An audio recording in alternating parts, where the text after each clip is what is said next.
in my family, you stayed married, you know, under all circumstance. But at 16, I met him, so I didn't know much of anything about how to be a wife. I did what I did, and I was willing to pay the consequences for it.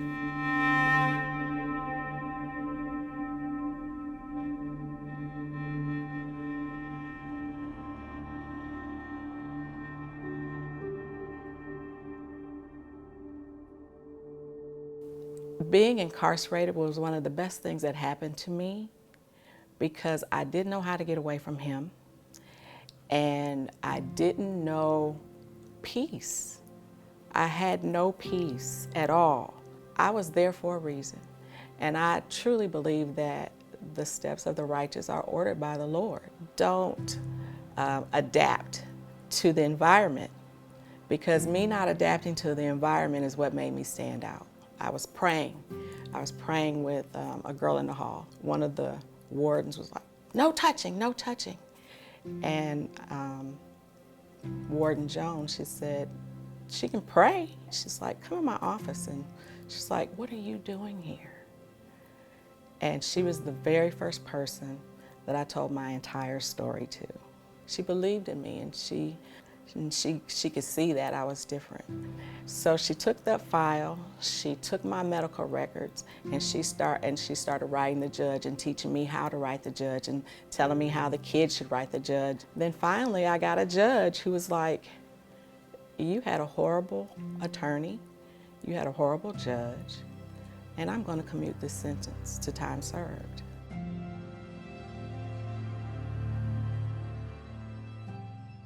I left prison with $50 and a bus ticket.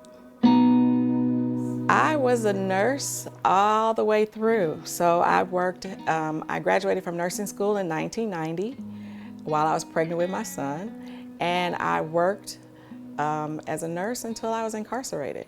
I didn't know anything about it. I just thought I could just come out and go back to what I did, but that didn't happen. That was the hardest time.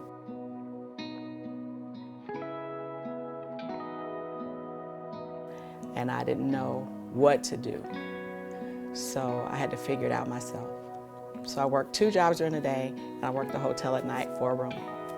I saved up enough money to get an apartment, I thought. Once I tried to get an apartment, it was like, "Oh, nope, you have a criminal background. Nope, you have a criminal background." I ended up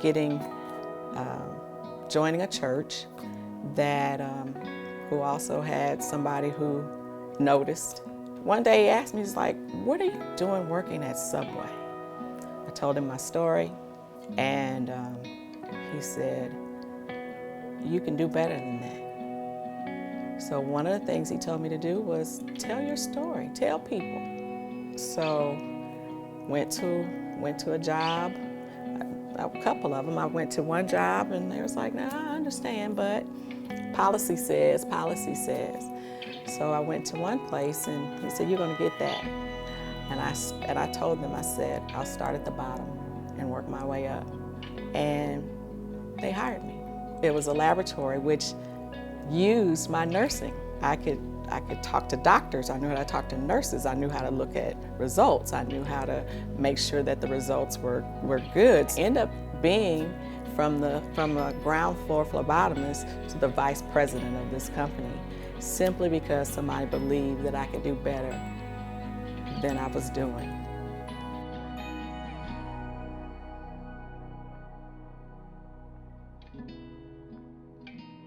It's just astounding how support and somebody seeing something different in you than you can see at the time. Because sometimes you get caught up in where you are instead of where you're going.